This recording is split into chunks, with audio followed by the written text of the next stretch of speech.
The Grand Chamber of the Galactic Council was filled with representatives from 40 different species, and the air hummed with translation devices working overtime to convert thousands of languages into something everyone could understand. Ambassador Daniel Carter stood at the human delegation's podium, and his hands were steady even though his heart was racing. He had practiced this speech 100 times in his quarters, but now that the moment had arrived, everything felt different. The weight of what he was about to do pressed down on him like a physical force. Behind him sat Lieutenant Commander Amy Scott and Junior Diplomat Kevin Hayes, and both of them looked as nervous as he felt. Amy's hand rested near her sidearm, and Kevin kept adjusting his collar like it was too tight. 3 decades had passed since humanity first made contact with the Galactic Council, and those 30 years had been filled with hope and disappointment in equal measure. Humans had entered the galactic stage with wide eyes and open hearts, believing they had found their place among the stars. They had been wrong. Daniel cleared his throat, and the sound echoed through the massive chamber, causing several aliens to turn their attention toward him. The Vraks with their insect-like bodies clicked their mandibles in what might have been curiosity or irritation. The Luminar beings made of pure light flickered with colors that Daniel had learned meant impatience. The Sorvoth warriors lounged in their seats with expressions that clearly said they had better things to do. And at the center of it all sat High Counselor Thexvara on a throne that seemed designed to make everyone else feel small. The reptilian leader had governed the council for 2 centuries, and his scales bore the faded marks of ancient battles. His eyes were cold and calculating, and right now they were fixed on Daniel with something between amusement and contempt. Daniel activated his datapad and began to speak. His voice was quiet at first, but it grew stronger with each word. He told them about the warnings humanity had sent 3 years ago when their deep space monitoring stations detected strange readings near the galactic rim. The patterns suggested organized movement and possible hostile intent, but the Council's response had been dismissive. They called it sensor malfunction and human paranoia, and the scientific committee had shelved the report without proper investigation. He reminded them of the proposals humanity had submitted for improved defensive systems and faster response protocols and better coordination between species. Every single one had been rejected as too aggressive or too costly or simply unnecessary. The Council preferred their slow, deliberate approach where every decision required approval from 17 different committees, and even emergency responses took months to organize. Then Daniel talked about the colonies. Human settlements on the frontier had been raiding targets for pirates for years, and each time it called for help, the Council told them to be patient. The peacekeeping forces would arrive eventually after the proper forms were filed and the correct procedures followed. But eventually meant nothing to colonists who were being attacked right now. Children were dying while bureaucrats debated jurisdiction and protocols. The last raid on New Seattle had killed 43 people, including 16 children and the Council's response had been as strongly worded. Statement condemning violence and a promise to form a committee to study the problem. That committee was still being formed 6 months later. The chamber had gone silent now. Every representative was listening. Some looked uncomfortable and others angry, but Daniel didn't care anymore. He had spent 3 decades being diplomatic, patient, and understanding. And where had it gotten humanity? Nowhere. They were still treated like children who had stumbled into adult conversations. And their concerns were dismissed and their innovations were called crude. The Council species had been traveling the stars for thousands of years, and they seemed to think that made them wise. But Daniel had learned that age didn't equal wisdom. Sometimes it just meant you were old and set in your ways. Daniel looked directly at High Counselor Thexvara, and his voice was clear and firm. He said that humanity had come to the Council seeking partnership and equals working together for mutual benefit. Instead, they had found a hierarchy where some species mattered more than others, and where tradition was valued more than results. They had found a system that was more concerned with maintaining its own power structure than actually protecting the civilizations it claimed to serve. For 30 years, humanity had tried to work within that system and tried to change it from the inside, but nothing had worked. So now they were making a different choice. The words came out steady and final. Humanity was withdrawing from the Galactic Council, effective immediately. All treaties were void and all agreements were cancelled, and all human representatives would be leaving Council space within the week. Earth and her colonies would forge their own path now and make their own decisions and protect their own people. They didn't need the Council's permission, and they didn't need their approval, and they certainly didn't need their protection, since that protection had never actually existed. In the first place, the chamber exploded into chaos. The vrac started clicking so loudly it sounded like a rainstorm on metal, and the Luminari flashed angry. Reds and oranges and the Sorvith warriors actually stood up from their seats with their hands on their weapons. High Counselor Vexvera raised one clawed hand, and the room gradually fell silent again. His voice was cold when he spoke, and filled with the kind of certainty that comes from never being challenged. He said that no species had ever withdrawn from the Council in its 3,000-year history, and humanity couldn't simply leave. They were bound by galactic law and by civilization itself, and by the weight of tradition. Daniel had expected this response, and he had his answer ready. He said that humanity was bound by nothing except what they chose to be bound by, and that galactic law only had power if people agreed to follow it. Humanity was done agreeing. They were done being patient while their people died, and done being dismissed while their warnings went unheeded, and done being treated as lesser beings in a system that claimed to value all life equally. Vexvera's scales darkened with anger, and he leaned forward on his throne. He told Daniel that without the Council's protection, humanity would fail, and without their technology, humans would flounder, and without a guidance, the species would collapse. He gave them one solar cycle before they came back begging to be readmitted. Daniel gathered his papers in a deliberate show of finality and looked around the chamber one last time. He saw fear in some faces and anger in others, and in a few, he thought he saw something like respect. He told the High Counselor that they would see who was right, and then he turned and walked toward the exit. Amy and Kevin fell in beside him, and the three humans left the chamber with their heads held high. Behind them, the Council dissolved into argument with some species, demanding sanctions and others proposing blockades, and the Sorvoth suggesting military action. But Daniel didn't look back because humanity's future wasn't in that room anymore as they walked. Through the massive corridors of the Council station, Kevin asked quietly if they had just made the biggest mistake in human history. Amy responded that maybe they had, or maybe they had made the best decision humanity ever made. Time would tell.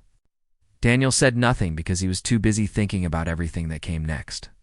Earth would be on its own now, and that meant they needed to be ready for whatever the galaxy threw at them. The Council had kept humanity dependent on their systems and their technology and their approval for too long. Now humans would stand alone, and that was both terrifying and liberating in equal measure. They reached their shuttle and began the journey back to Earth, and behind them the Galactic Council continued its endless debates while out on the frontier human colonies waited to hear what their government had decided. The news would spread quickly that humanity had walked away from the Council, and some would celebrate while others would panic. But Daniel knew that ultimately they had made the right choice, because sometimes the only way to move forward was to leave the past behind. The galaxy was about to learn what humans could do when they stopped asking for permission, and that lesson would be written in fire and steel and determination. 6 months had passed since humanity walked away from the Galactic Council, and the predictions of disaster had not come true. In fact, the opposite was happening, and human colonies were thriving in ways that surprised even the most optimistic supporters of independence. Captain Lisa Morgan stood on the bridge of the UES, defiant, and watched her crew work with smooth efficiency that came from weeks of intensive training. The Defiant was humanity's first fully independent warship design, and it looked nothing like the elegant vessels favored by Council species. Where their ships had smooth, organic curves and artistic flourishes, the Defiant was all angles and armor plating and weapon systems. It was built for function, not beauty, and every member of the crew loved it for exactly that reason. Navigation Officer Greg Palmer called out from his station that the jump was complete, and they had arrived in the Arcturus belt right on schedule. Lisa nodded and studied the tactical display that showed the dangerous region of space they had just entered. The Arcturus belt had been considered too hazardous for Council species to develop because of unpredictable spatial anomalies that could tear a ship apart without warning. The Council had declared it off limits decades ago and never looked back. But humanity had studied those anomalies and mapped them and figured out the patterns, and now human ships could navigate the belt safely. It had taken 3 months of hard work, but humans had a tendency to see challenges where others saw impossibilities.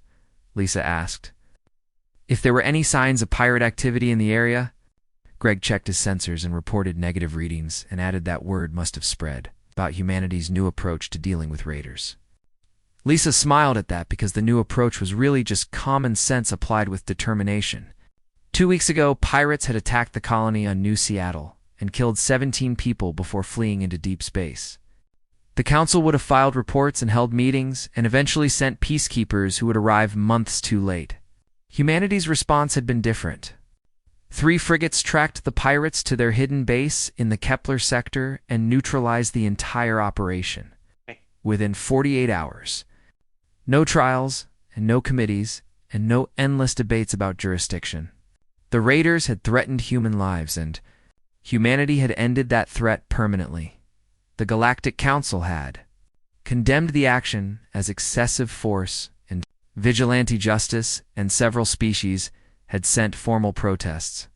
President Helen Grant had responded with a simple statement that humanity protected its own, and that any group threatening human colonies should expect swift and overwhelming response. The pirate attacks had dropped by 80% in the following weeks because even criminals understood basic mathematics. Attacking humans now meant certain retaliation, and most pirates preferred easier targets. On Mars, the massive shipyard construction project was entering its final phase, and Chief Engineer Carl Stevens stood in the observation deck watching robots and workers move in coordinated patterns. The facility was enormous and dwarfed anything the Council species had attempted in recent centuries. It used construction techniques that combined human innovation with salvaged alien technology that had been improved and optimized.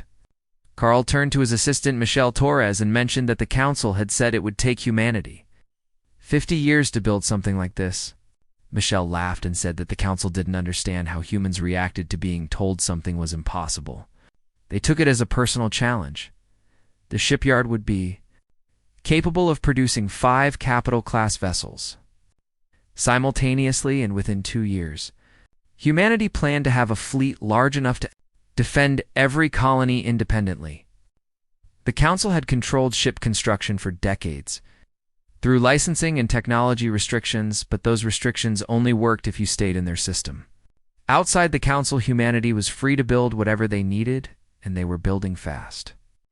Each new ship incorporated lessons learned from the previous one, and human engineers were discovering that Council designs weren't necessarily better just because they were older. Sometimes newer ideas worked better than ancient traditions, but not everyone on Earth was celebrating the independence movement.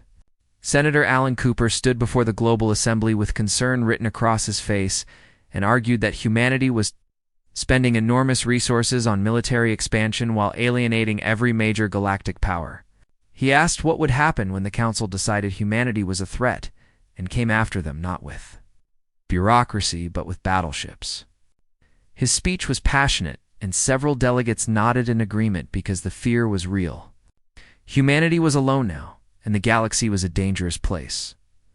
President Grant responded calmly and acknowledged that there were risks in their chosen path. She reminded the Assembly that the Council had centuries to treat humanity as equals, and they had chosen not to. Humans had given them chance after chance and tried to work within their system and followed their rules. None of it had mattered because the Council was fundamentally broken. She said she would rather face the risks of independence as a free species than spend another century begging for scraps from the Council's table. The Assembly voted to continue the independence policy by a significant margin. But everyone knew the debate wasn't really over. Out on the frontier, the changes were even more dramatic. Settlements that had lived in fear of raids for years were finally experiencing real security. Humanity's aggressive patrol strategies and willingness to pursue threats across multiple systems had created something the Council never could, which was actual safety. On the mining colony of Ferris Point, the administrator Patricia Lane was hosting a celebration because they had gone 3 months without a single pirate attack. That was a record. She raised her glass and toasted humanity and the courage to stand alone. The colonists cheered and drank, and for a few hours, they forgot about the dangers lurking in deep space, but Patricia couldn't completely forget because she knew the Council wasn't used to being defied. For 3,000 years, they had been the ultimate authority in the galaxy and species. Either join them or stayed primitive and isolated. Humanity had done something new by joining and then leaving, and that broke the pattern. Patterns were important to old institutions because they provided stability and predictability. Humanity had introduced chaos into a system that prized order above all else, and eventually there would be consequences. Patricia just hoped that when those consequences came, humanity would be ready to face them. On Earth, in the military planning rooms, Admiral Peter Hughes was thinking the same thing. His staff had war-gamed dozens of scenarios for potential conflict with Council forces, and none of the outcomes were good. The Council had numbers and experience and technology that humanity couldn't match yet. But they also had weaknesses that 3,000 years of peace had created. Their military was scattered across hundreds of systems with no unified command structure. Their ships were designed for show and diplomacy as much as combat. Their officers had never faced an enemy that fought back with human intensity and creativity. If war came, it would be brutal. But Hughes thought humanity had a real chance of survival. The weapons development teams were working around the clock on new systems that exploited Council vulnerabilities. Humanity's railguns and kinetic weapons were considered primitive by galactic standards, but they were also devastatingly effective against shields designed to stop energy weapons. Human missiles could saturate defensive grids that expected elegant single-ship duels. Human tactics emphasized speed and aggression over the cautious maneuvering that Council species preferred. Every advantage mattered when you were the smaller force. Lieutenant Commander Amy Scott had transferred from diplomatic service to active military duty because she believed humanity needed warriors more than negotiators now. She was training new officers at the Academy on Luna and drilling into them the importance of thinking independently. The Council taught its officers to follow doctrine and wait for orders and maintain proper formation. Human officers needed to be different. They needed to make decisions in the moment and adapt to changing situations and ignore the rulebook when the rulebook got people killed. Amy knew from her time at the Council that their military was hidebound by tradition, and humans could use that against them. As the months passed, humanity's industrial base expanded rapidly and new colonies were established in regions the Council had ignored. Trade networks developed between human worlds and independent alien species that had never joined the Council. Humanity was discovering that the galaxy was bigger than the Council wanted anyone to know, and there were opportunities everywhere for those willing to take risks. The isolation that was supposed to destroy humanity was instead forcing them to innovate and adapt faster than they ever had before. But in the back of everyone's mind was the knowledge that this couldn't last forever. The Council would eventually do something about the human problem, whether through economic pressure or political maneuvering or military force. The question wasn't if, but when and what form it would take. Humanity was preparing for every possibility, but deep down they knew they couldn't prepare for everything.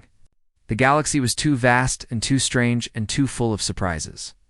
All they could do was stay vigilant and keep building and hope that when the crisis came, they would be strong enough to survive it. What nobody expected was that the crisis would come from outside the Council entirely, and that it would threaten every species in the galaxy, including humanity itself. The emergency beacon came through on all frequencies and bypassed every security protocol that normally filtered Council communications. Director of Intelligence Jake Morrison was working late in his office when the alert startled him from his reports. He pulled up the transmission and felt his blood turn cold as the panicked voice filled his speakers. It was a Vrax commander, and the clicking sounds that normally marked their speech were rapid and desperate. The message said they were under attack by massive forces of unknown origin, and that casualties were already in the millions and rising. The VAs were begging for immediate council military response and asking anyone who could hear them to send help. Then the transmission cut to static and looped back to the beginning. Jake immediately contacted President Grant, even though it was 3 in the morning in Geneva. She answered within seconds, because presidents didn't sleep well during times of uncertainty, and these were definitely uncertain times. He told her she needed to see this and transmitted the beacon to her secure terminal. Within an hour, every major authority in human government was gathered in the Crisis Command Center, deep beneath the Swiss mountains. The holographic display in the center of the room showed what little data they had managed to collect, and none of it looked good. Admiral Peter Hughes stood beside the display with his weathered face drawn tight with concern. He explained that the Vrak's homeworld was under siege by forces that didn't match any known profile. The energy signatures were wrong, and the attack patterns were unlike anything in human or council databases. Director of Xenological Studies, Natalie Brooks, spoke quietly, but everyone heard her. She said these were the void incursions that humanity had warned the council about 3 years ago. The room fell silent because everyone remembered that warning, and everyone remembered how it had been dismissed. Human deep space monitoring stations had detected anomalous readings near the galactic rim, and the patterns suggested organized movement with possible hostile intent. The analysis had been thorough, and the data solid, but the Council's scientific committee called it sensor error and human paranoia. They had filed the report away and never looked at it again. Now those warnings were coming true in the worst possible way. President Grant asked how bad the situation was. Natalie brought up new sensor data from human monitoring stations, and the display lit up with red markers. She explained they were detecting similar energy signatures near 4 other council member homeworlds. Whatever these things were, they weren't hitting one target. They were attacking everywhere at once, in a coordinated strike that suggested planning and intelligence. This wasn't some random space disaster or natural phenomenon. This was an invasion. Another transmission came through, and this time it was from Luminary space. The voice that came over the speakers was breaking apart with static and raw terror. The speaker, identified as Luminar Defense Station 12, said the enemy ships were phasing through their shields like the shields weren't even there. Their weapons had no effect, and the creatures were harvesting their people. The voice said gods helped them before cutting off completely. Nobody in the command center spoke for several seconds because they were all imagining what harvesting meant. General Claire Adams, who commanded Earth Defense Forces, asked where the Council's military response was. Jake pulled up communication intercepts from Council channels, and the answer was chaos. The Council fleet was fragmented and spread thin across their territory after centuries of peace, where the biggest threats were pirates and border disputes. Their response protocols required committee approval for major deployments, and right now, we're still debating while their worlds burned. Various species were arguing about jurisdiction and proper procedure, and whether this constituted a military emergency or a law enforcement matter. People were dying by the millions, and the Council was having a discussion about paperwork. President Grant stood, and everyone could see she had made her decision. She asked Admiral Hughes how fast they could mobilize their forces. Hughes didn't hesitate and said the Third Fleet could be ready to depart in 6 hours. They had 18 capital ships combat ready, plus support vessels and escorts. It wasn't a huge force, but it was what humanity had available. Grant ordered him to proceed with mobilization and told him to establish defensive positions around human colonies first, but also prepare relief task forces. She looked around the room at the assembled leaders and military commanders and said that the Council had cast humanity out and mocked them and dismissed their warnings. But humanity wasn't going to sit back and let millions die while politicians debated proper procedure. Senator Cooper appeared via hologram link from his home and argued that humanity had no obligation here. He pointed out this could be a trap designed to drain human resources or make them vulnerable. The Council species had never been friends to humanity, and some had actively worked against human interests. Why should humans risk their lives in ships for aliens who had treated them with contempt? It was a reasonable argument, and several people in the room nodded, but President Grant shook her head. She said this wasn't about obligation, and it wasn't about past grievances. It was about doing what was right when it mattered most. She said this was about showing the galaxy what humanity stood for and that humans didn't check someone's past opinions before deciding whether to help them. 8 hours later, the UES Defiant led a human battle group through jump space toward Vrax Prime. Captain Lisa Morgan stood on her bridge watching her crew work with the focused intensity that came before combat. The mood was tense but determined because everyone knew what they were flying into. Greg Palmer asked quietly if they were really doing this and whether they were rushing to save the same aliens who had called humans warmongers and primitives. Lisa smiled, but there was no humor in it. She told him that was exactly why they were doing it, because when someone needed help, you didn't check their past opinions first. That was what made humans different from the Council. The fleet emerged from jump space at the edge of the Vrax system. What they saw made even veteran officers pause. Dozens of strange vessels surrounded Vrax Prime, and each one was massive, like a city floating in space. The ships were dark and organic-looking, with surfaces that seemed to pulse with purple light. They were systematically destroying the defensive satellites that protected the planet, and below them the surface showed fires burning across entire continents. The Vrax had fought hard, but they were losing badly, Amy. Scott, who now served as the Defiant's tactical officer, whispered that the Council reports hadn't done this justice. The scale of the disaster was overwhelming. Lisa ordered battle stations and told her crew they were going to show these things why you didn't mess with human space. She also told communications to send a message to Vrax Prime Command, saying the cavalry had arrived. It was a very human expression, and she wondered if the Verax would understand it, but right? Now that didn't matter. The human fleet moved into attack formation, and it was tight and aggressive in ways that would have made Council tacticians nervous. But Lisa wasn't interested in elegant maneuvers or following proper military doctrine. She was interested in saving lives, and that meant hitting hard and fast. The void ships seemed to notice the new arrivals, and several began turning toward the human fleet. They moved in ways that ships shouldn't move, with sudden stops and impossible turns that ignored basic physics. Whatever technology they used, it was nothing like human or Council systems. Lisa ordered weapons free, and the Defiant opened fire first. Railguns spat streams of hypervelocity projectiles at the nearest void ship, and the sound of the guns firing vibrated through the hull. The rounds crossed the distance in seconds and slammed into the alien vessel's shields. Something unexpected happened. The shields that had phased through Vrax energy weapons without effort flickered and collapsed under the physical impact. The void ship recoiled like it had been hurt, and a cheer went up from the Defiant's crew. Amy reported that they had scored moderate damage, and she sounded surprised. She added that their weapons were actually working where Council weapons had failed. Lisa broadcast to the entire fleet and told them that these things couldn't phase through solid matter. She ordered everyone to pour on the fire and use every kinetic weapon they had.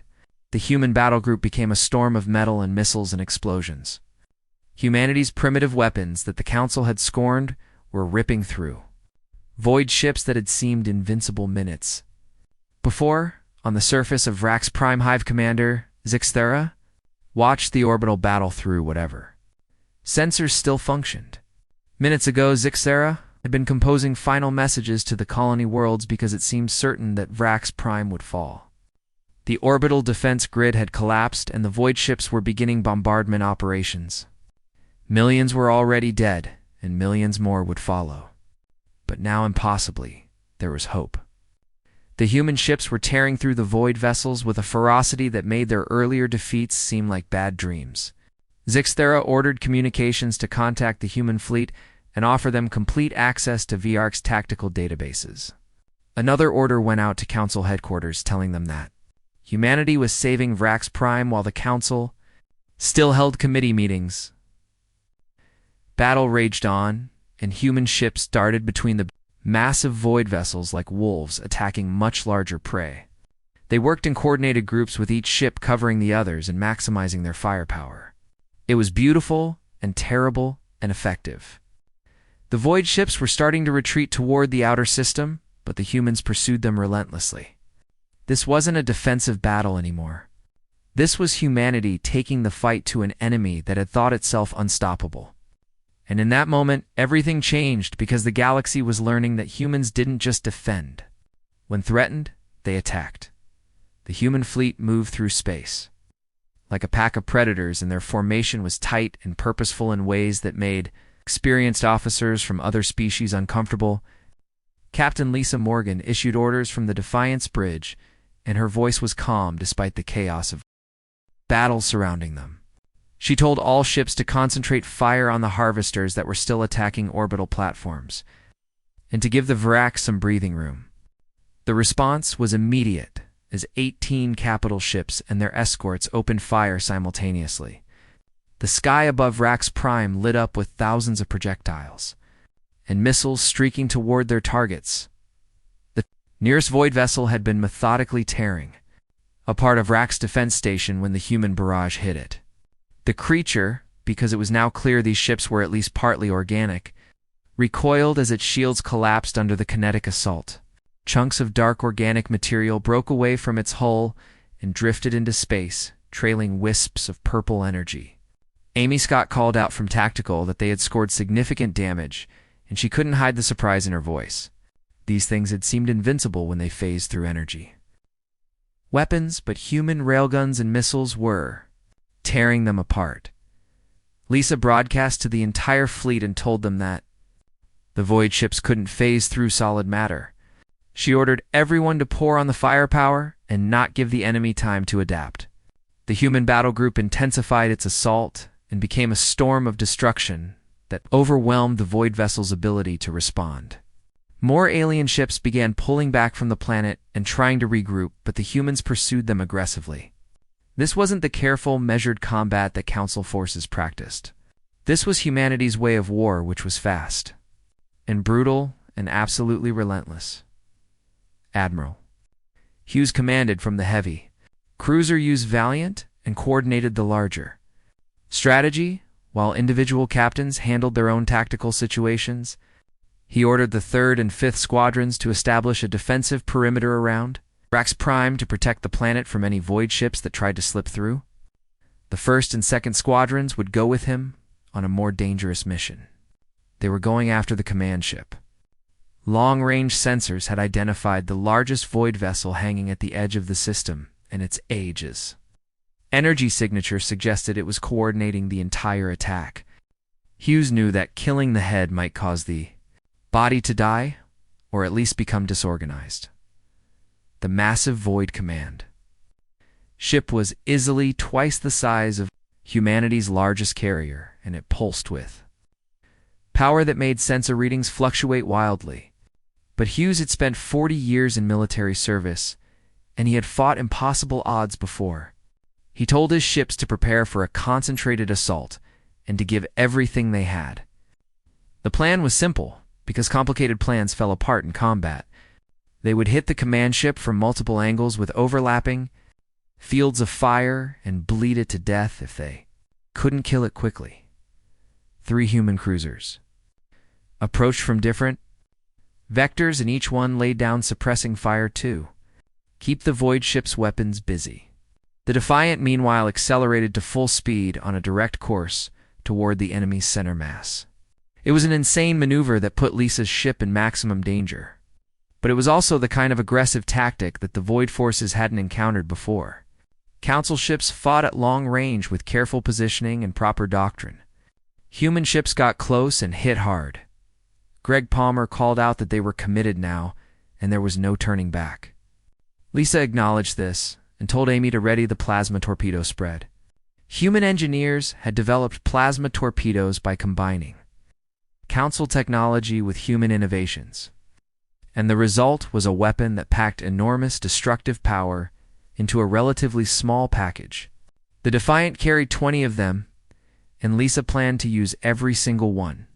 She watched the range counter tick down and waited for exactly the right moment. When they were so close she could see individual details on the Void ship's organic hull. She gave the order to fire. The Defiant shuddered as it unleashed its full payload, and 20 torpedoes streaked across the small distance. In less than a second, they impacted the command ship's hull in a precise spread pattern and detonated simultaneously. The void ship's surface rippled and cracked, and then a massive section of its hull exploded outward in a cascade of organic matter and purple energy. The creature let out something that sounded like a scream across multiple frequencies and began listing to one side. The other human ships poured fire into the wound in the command ship came apart in a spectacular explosion that lit up the entire system. Throughout the system, the other void vessels began to withdraw immediately. Their coordinated movements became erratic and confused, like they had lost their guiding intelligence. Several fled toward the outer system, and others simply stopped moving as if they didn't know what to do anymore. The human fleet pursued the retreating enemies and destroyed as many as they could before the survivors jumped away to unknown locations. In less than an hour, the tide of battle had completely reversed, but the celebration was short-lived, because Amy suddenly called out that multiple jump signatures were incoming. Lisa felt her stomach drop as dozens of new contacts appeared on the tactical display. Had the Void brought reinforcements? Then, Greg identified the new arrivals, and the news was both good and bad. They were Council fleet elements, and not Void ships. The Council had finally mobilized, but they were days late, and their formation was chaotic. Hundreds of vessels representing dozens of species, but with no apparent unified command. A transmission came through, and the communications officer reported it was from Council Fleet Admiral Dorvain. The holographic image that appeared on the Defiance bridge was a Sorvath warrior in full military regalia. His face was stern, and his voice carried the kind of authority that expected instant obedience. He ordered the human vessels to withdraw immediately and said they were interfering in Council jurisdiction. Lisa couldn't believe what she was hearing. They had just saved Vrax Prime from total destruction, and the Council's first response was to tell them to leave. Lisa kept her voice level, but everyone on the bridge could hear the anger underneath. She told the Admiral that in case he hadn't noticed, they were in the middle of saving Vrax Prime, and jurisdiction was the least of their concerns. Right now. Dorvain's expression darkened, and he said that unsanctioned military action was a violation of galactic law. He ordered human forces to stand down or be fired upon. The threat hung in the air, and Amy's hands moved to her weapons controls. She asked Lisa what they should do, and the bridge crew waited tensely for orders. Lisa made a decision that would be studied in military academies for decades. She told her communications officer to broadcast on all channels, both human and Council frequencies. Then she addressed Admiral Dorvain directly and told him that humanity came here to save lives, not to argue about paperwork. If he wanted to help, then he should form up and fight alongside them. If he wanted to shoot at humans, then he should get in line behind the things that were trying to harvest this planet. Then she cut the transmission before he could respond. Greg said quietly that it was a bold move. Lisa replied that sometimes bold was all they had. The Council fleet hesitated as command structures argued over the appropriate response. Different species had different opinions, and their communication channels lit up with debates about protocol and proper procedure. And while they argued, another wave of void ships emerged from jump space at multiple points around the system. The new arrivals were even more numerous than the first wave, and they moved with clear hostile intent toward both Vrax Prime and the arguing Council fleet. The battle for Vrax Prime was about to escalate into something far larger. The Void forces seemed to sense weakness in the disorganized Council formation and moved to exploit it. Several Council ships fired on the Void vessels, but their energy weapons were mostly ineffective. The Void ships phased through shields and began tearing into Council vessels that weren't prepared for this kind of combat. Within minutes, the Council fleet was in serious trouble. Lisa made another command decision and ordered the human fleet to assist the Council forces. She broadcast to all human ships that regardless of politics or past conflicts, they weren't going to watch people die when they could help. The Defiant led the charge toward the embattled Council fleet, and human ships began engaging Void vessels that were attacking their former adversaries. The Council species that had spent months condemning Humanity's military approach were now being saved by that same military. Force Admiral Dorvain's ship was under heavy attack by 3 void vessels when the Defiant arrived. Lisa's crew poured railgun fire into the enemy ships and drove them back. A transmission came from Dorvan's flagship, and this time his tone was different. He asked for tactical coordination and offered to place his forces under human command for the duration of the crisis. Other council commanders echoed the request. They had finally realized that human tactics and weapons were working where their own had failed. Admiral Hughes took overall command of the combined fleet and began issuing orders that ignored centuries of council military doctrine. He organized the ships into mixed groups with human vessels, providing heavy firepower and council ships offering support in numbers. The formation was unconventional and violated every rule in the council tactical manual, but it was effective. The combined fleet began pushing back the void forces through coordinated strikes that used human aggression and council resources together. The battle raged for hours as more ships arrived on both sides. The space around Varax Prime became a massive battlefield, with thousands of vessels engaged in desperate combat. Human captains shouted orders, and council officers tried to keep up with the rapid pace of human warfare. Species that had never worked together before found themselves fighting side by side. The old grudges and political disputes seemed trivial when faced with an enemy that wanted to harvest entire worlds. By the end of the first day, the void forces were being pushed back, but the cost had been terrible. Dozens of ships from both human and council fleets were destroyed or heavily damaged. Thousands of crew members were dead or injured, but Vrax Prime still stood, and its billions of inhabitants were alive because humans had arrived when no one else would. The battle for Vrax Prime lasted 3 full days, and by the time the last void ship retreated into jump space, the combined human and council fleet was exhausted. Captain Lisa Morgan sat in her command chair and watched damage reports scroll across her screens. The Defiant had taken heavy hits during the final push, but the ship and crew had held together through determination and skill. Around her, the bridge crew worked quietly to compile casualty figures and assess what repairs could be done in the field. The mood was somber because victory always came with a price. Amy Scott reported the final numbers, and her voice was heavy with fatigue.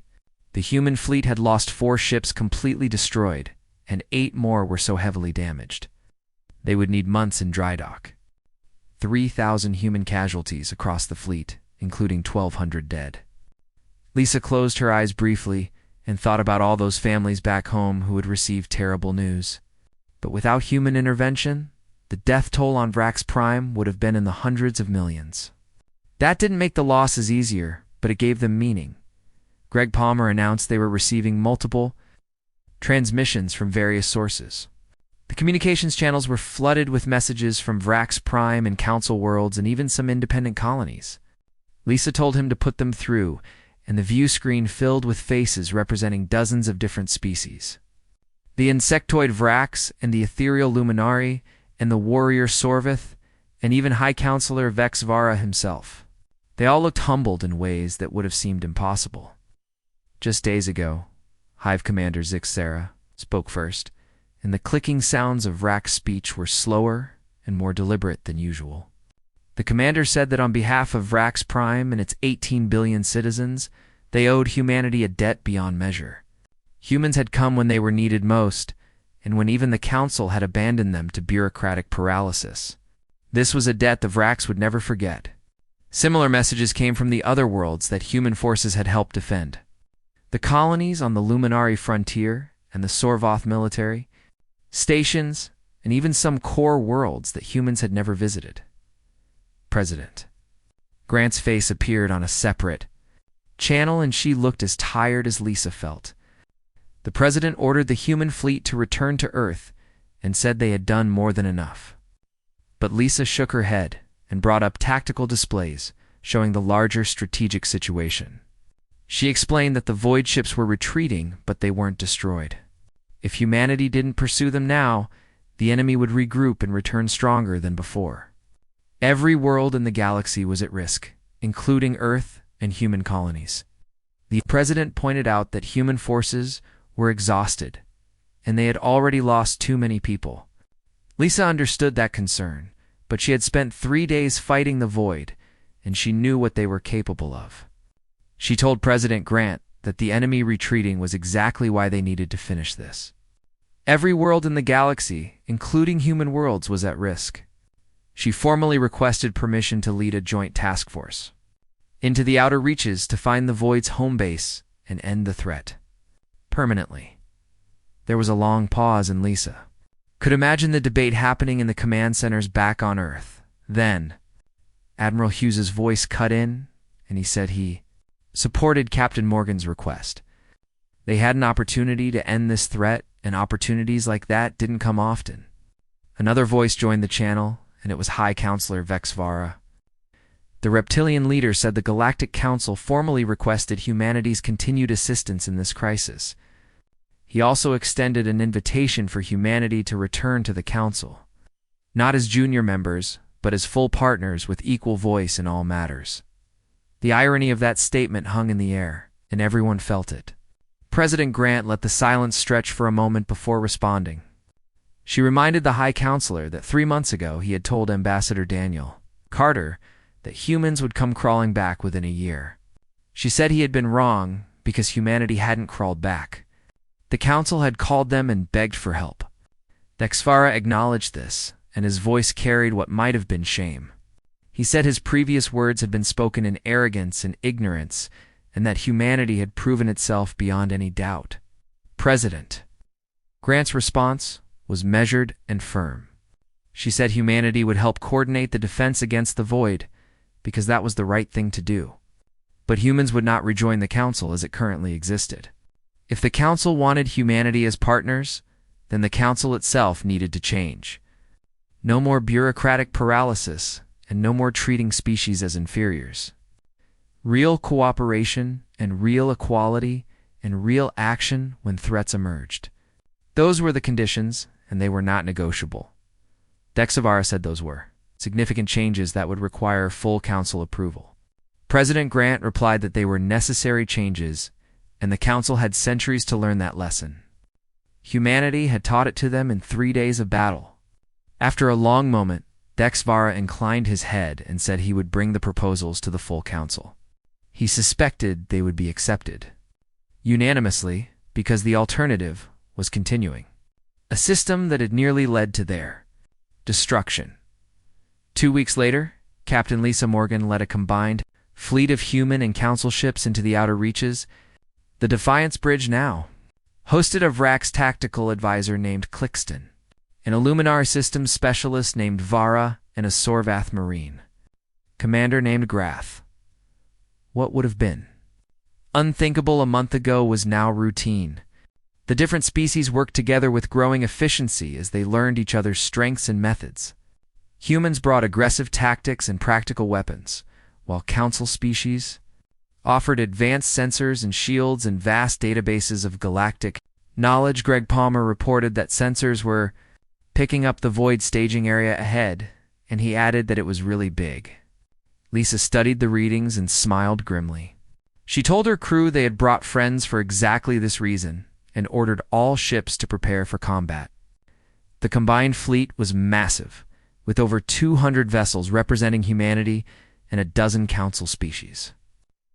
It was the largest coordinated military operation in galactic history, and it was happening because humans had forced everyone to work together. The void base was a nightmare, made real. Massive organic structures floated in deep space, and each one pulsed with that characteristic purple energy. Thousands of void ships moved between the structures in patterns that suggested a hive or colony. Long-range scans showed the base extended for millions of kilometers and contained enough forces to threaten every world in the known galaxy. This was where the Void had been building their strength for years, while the Council dismissed warnings and held committee meetings. Lisa opened a fleet-wide channel, and her voice was broadcast to every ship. She said they were looking at the source of the threat that had nearly destroyed galactic civilization. The Void had counted on the Council being weak and divided and slow to respond. They had been right about that, but they hadn't counted on humanity. She told the fleet that today They would show the Void what a united galaxy could do, and that threats to civilization would be met with overwhelming force. Then she gave the order to attack. The combined fleet moved forward in a formation that mixed human and council ships in ways that maximized their combined strengths. Human railguns and missiles provided devastating firepower, while council energy shields protected the formation. Luminari sensors identified priority targets, while Sorvoth warriors prepared boarding actions. Vrak's tactical analysis predicted enemy movements, while human commanders made rapid decisions that kept the enemy off balance. It was coordination on a scale that had never been achieved before. The battle that followed was brutal and lasted for days. The Void fought desperately to defend their base and threw everything they had at the attacking fleet. Ships were destroyed on both sides, and casualties mounted steadily. But the combined fleet pressed forward with relentless determination. Humans taught council species how to fight with aggression, and council species taught humans how to use advanced technology more effectively. Together, they were far stronger than either could be alone. When the last Void structure finally collapsed and exploded, the exhausted fleet hung in space, processed what they had accomplished. The Void threat wasn't completely eliminated because some ships had escaped, but their main base was destroyed and their forces scattered. It would take them decades to rebuild if they ever could. The galaxy was safe, at least for now. Lisa sat in her command chair and watched the debris field that had been the Void base. Amy leaned over and asked quietly if Lisa thought they would ever get back to the simple days of council politics. Lisa laughed because after commanding a fleet in the largest battle in galactic history, nothing would ever be simple again. She said that after this, humans would probably end up running the council, and Amy should get used to responsibility. Amy groaned, but she was smiling. The return journey to council space took weeks, and during that time, the real work of rebuilding began. High Counselor Thexvara announced sweeping reforms to the council structure. Decision-making would be streamlined, and military response protocols would be updated, and all species would have equal voice, regardless of age or history. The changes were revolutionary, and they were based almost entirely on human suggestions. The council that had existed for 3,000 years was being rebuilt from the ground up. Ambassador Daniel Carter, who had walked out of the council chamber months ago, was now ambassador at large. For the reformed council, he met with leaders from dozens of species and helped design the new systems. When a young diplomat asked how humanity had managed to change everything so quickly, Daniel smiled. He said humanity hadn't just changed their relationship with the galaxy. They had changed what the galaxy could be. That was the human way of making the impossible inevitable. On Earth, President Grant addressed the Global Assembly and summarized the events of the past months. She said humanity had walked away from the council in frustration because they couldn't fix a broken system from the inside. They had returned as saviors and reformers, and now the galaxy would never be the same. The age of human isolation was over, and the age of human leadership had begun. The assembly erupted in applause, but Grant reminded them that leadership meant responsibility. Humanity had shown the galaxy a better way, and now they had to live up to that standard every day, Captain. Lisa Morgan received a promotion to Admiral in command of the new Joint Defense Fleet. She stood on the bridge of her new flagship and watched human and council ships conduct joint training exercises. The future was uncertain, and there would be new challenges and new threats. But for the first time in galactic history, the different species were truly working together, and that made anything possible. The galaxy had learned that when humans walked away from injustice, they didn't run. They came back stronger, and they brought everyone else up with them.